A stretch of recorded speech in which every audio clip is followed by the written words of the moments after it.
What is up, guys? Andre Issa here, your friendly neighborhood employment lawyer. And today we're going to be talking about a worker who was awarded over $500,000 in Ontario. Guys, the purpose of this video is to educate all the workers watching this in Ontario what their rights are, and if those rights are violated, how much money you could potentially be entitled to. So without further ado, let's get started. This case goes by the name of Monte Rosso and Metro Freightliner Hamilton Inc. On March 7, 2017, Antonio Monte Rosso enters into an agreement with Metro Freightliner Hamilton Inc. As part of that agreement, it stipulates that he's going to offer services to that company for 72 months. So it's a fixed term contract. He's contracted with them for 72 months. He has obligations for 72 months to them, and they have obligations for 72 months to him.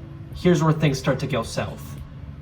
On November 22, 2017, Metro decides to terminate their contract with Antonio without cause. What that means is they decide, we don't want to follow through with this contract anymore, and it's not because you did anything wrong, Antonio, we just don't want to go through with the contract anymore. So what does Antonio decide to do? He decides to sue Metro. He sues Metro because he says that they owe him 65 months remaining of the fixed term contract. They contracted with him for 72 months and there's still 65 months left on that contract. So in 2022, May 2nd, it gets before the court. What does the judge decide to do? They decide to side with Antonio, and they agree that this is a contract of fixed term and that he is entitled to the remaining 65 months worth of the contract. How much is that worth, the remaining term? Well, the court said that it's worth over $500,000. Metro decides, you know what? I don't agree. I don't want to pay out over $500,000. I'm going to appeal this. And that's exactly what they did. What's Metro's argument, you ask? Well, they're claiming that because Antonio is a contractor and because he's on a fixed term contract, they're arguing that he has to mitigate his damages. Now, you might be asking yourself, hold on a second. I don't know what mitigation means. What does that mean? All that means is that Metro is claiming that Antonio has to actively look for another contract with somebody else in order to make money from that other contract, and whatever he makes from that other contract gets reduced in terms of the damages awarded for this case. Basically, they're trying to reduce how much they owe Antonio. So, what did the court say about all this?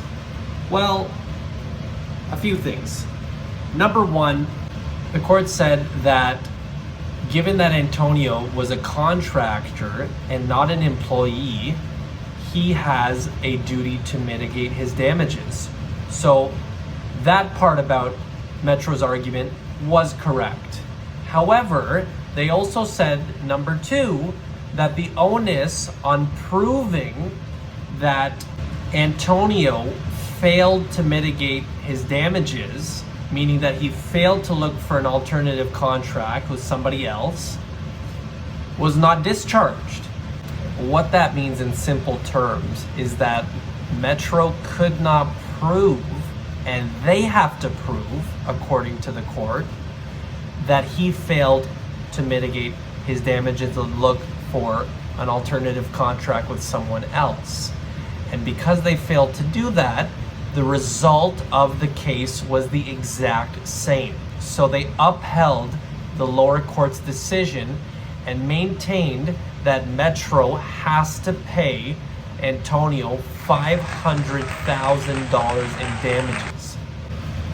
Overall, the underlying message of this case is that you have rights as a worker in Ontario, whether you're a contractor like Antonio in this case, or if you are an employee.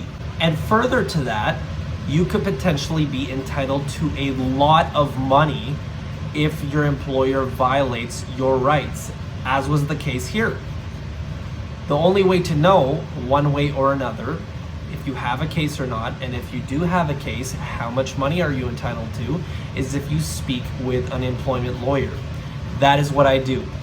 If you feel like your rights have been violated, or you're not sure and you have a suspicion that something weird might be going on in your contract or at your workplace, contact me today and I can help give you some legal advice.